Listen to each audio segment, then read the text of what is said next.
Hey guys, welcome to my channel, and if you're new here, my name is Tiffany. This is the final episode of Project 365.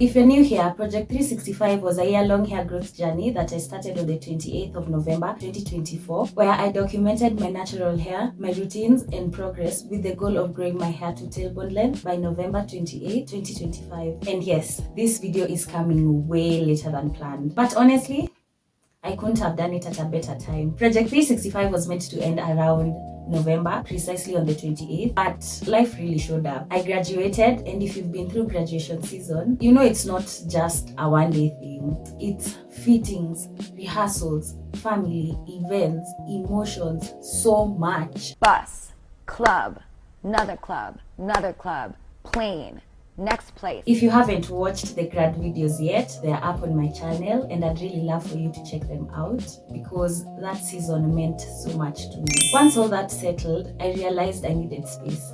Not to catch up, but to reflect, because Project 365 deserved a proper ending. Now, for the part you've all been waiting for. Drum roll!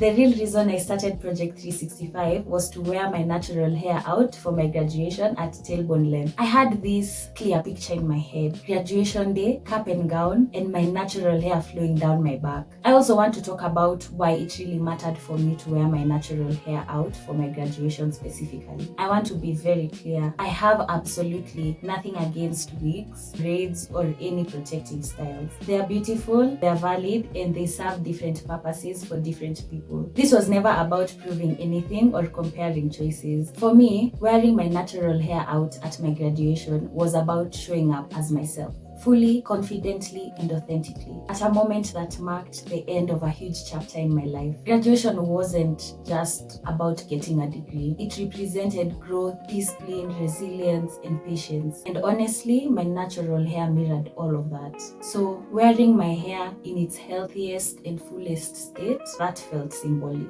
It felt like saying, I trusted the process and I showed up anyway. And honestly, my hair looked so good on that day that people genuinely thought it was a wig, just because of the length, the fullness, and how healthy it looked. You could barely tell it was my natural hair, and that alone for me was a full circle moment. Not because it needed to pass as anything else, it just showed how far my hair had come. At the end of the day, it wasn't about which hairstyle is better, it was about choosing what was right for me at the moment. And I hope that if there's one thing you can take away from all this, it's that your hair journey, however it looks, is valid when it's rooted in intention and self-love. And that's why getting my hair silk pressed in November meant so much to me. It wasn't just a hairstyle, it was the reveal of everything this journey had built up. Here are some of the things that I learned throughout the Project 365 challenge.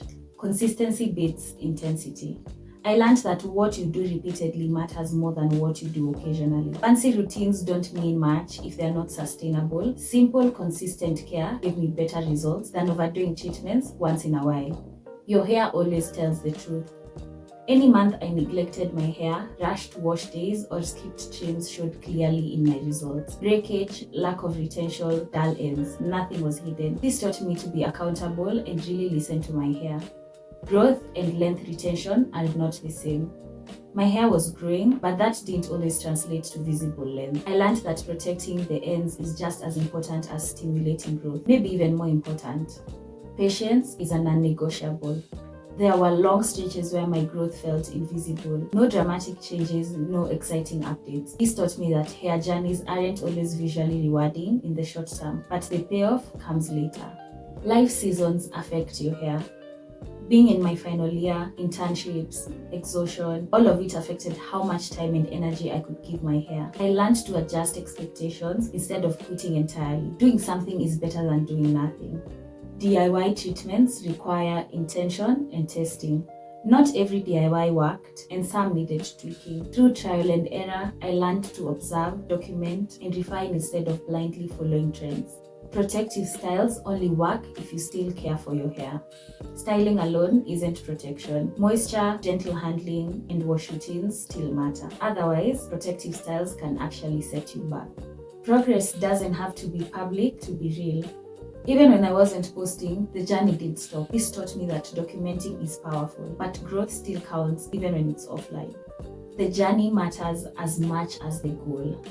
Project 365 became bigger than length. It taught me discipline, self-trust, and how to show up for my long-term commitment, even when the motivation dropped. It also taught me to stop comparing my journey to anyone else's, online or offline. So now let's talk about the actual results. Honestly, physically, yes, my hair did grow over the course of the year, but the growth wasn't dramatic every single month, and I think that's something we don't talk about enough. There were months where the difference was obvious, and others, if I were to put the clips side by side, you'd barely notice a change at all. And at the time, that was really frustrating because in my head, growth was supposed to look linear. Longer every month, clear progress every update, but real hair growth doesn't work like that. There were periods where I retained length really well, and other times where I lost some of it, especially during months when my schedule was very heavy, when I wasn't prioritizing my hair the way I should have, or when I experimented a little too much and paid for it at the ends. And instead of pretending that those months didn't exist, I want to acknowledge them because they were part of the journey too. What I did gain consistently though was healthier hair. My hair feels stronger, my ends feel better when I'm consistent. The breakage reduced once I simplified my routine and when I started understanding my hair more and more. What it responds well to, what it absolutely doesn't like, and how quickly it shows me when I've been neglecting it. And that's something I didn't fully appreciate at the beginning of Project 365. This challenge taught me that growth isn't just about what you apply to your hair. It's about time, consistency, and honesty. Honesty with yourself when you're tired, when you're overwhelmed, when you don't have the capacity to do all the things, and need to choose maintenance over perfection. So as I close out Project 365, I'm not ending it feeling disappointed. I'm ending it feeling informed, more patient, more realistic, and honestly, more confident. Because now I know that when I do give my hair priority, it responds. And when I don't, it also responds. Just not in the way I want. And that's closure for me. Project 365 didn't give me overnight viral results here, but it gave me awareness, discipline when it mattered, and the foundation I need to go even further. And that to me still counts as a win. And as I've been sitting with all this, the journey, the results, the lessons, I've realized something. If I was to do another Project 365, I wouldn't have started it the same way I started this one. I'd plan it differently, properly. I'd go into it knowing exactly what season of life I am in, how much time I realistically have, and what level of consistency I can actually sustain for a full year, and not just at the beginning when the motivation is high. I'd stick to products that have already proven themselves on my hair instead of constantly experimenting just because something is trending or sounds promising. I've learned that my hair thrives on familiarity and consistency, and every time I listened to that, I saw better results. I'd also be way more intentional about who I take advice from. I've realized that listening to girlies with the same texture and hair type as mine makes such a big difference. What works for everyone won't work for me, and that's okay. My hair has its own language, and this taught me to learn how to listen to it properly. I'd simplify more, stress less, focus more on retention than chasing visible growth every single month, because now I know the growth is happening whether I see it immediately or not. You know what?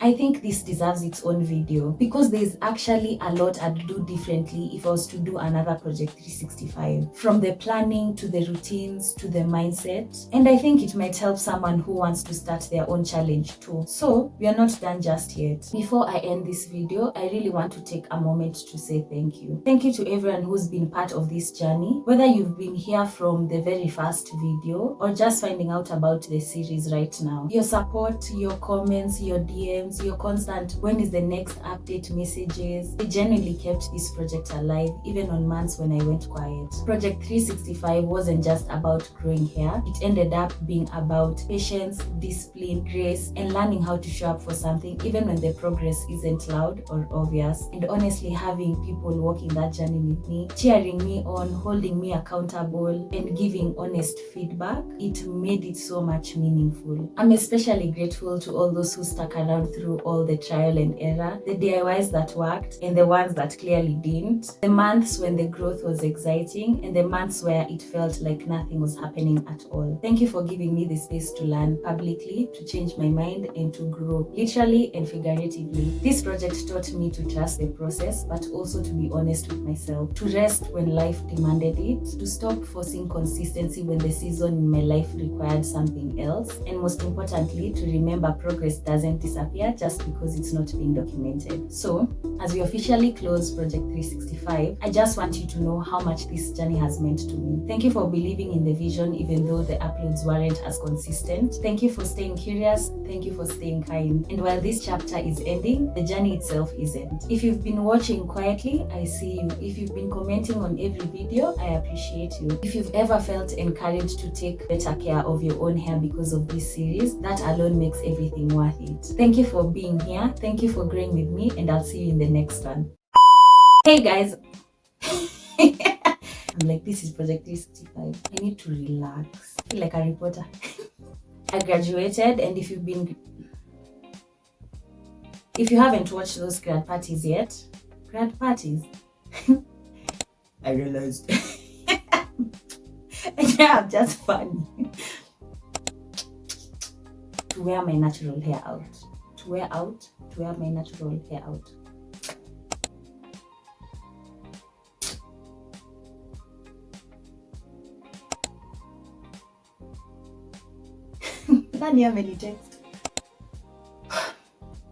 But the growth wasn't dramatic. Oh, nilikuwa ni sign up. Ile course. Are my hands being seen? Not really. Okay, it's for me.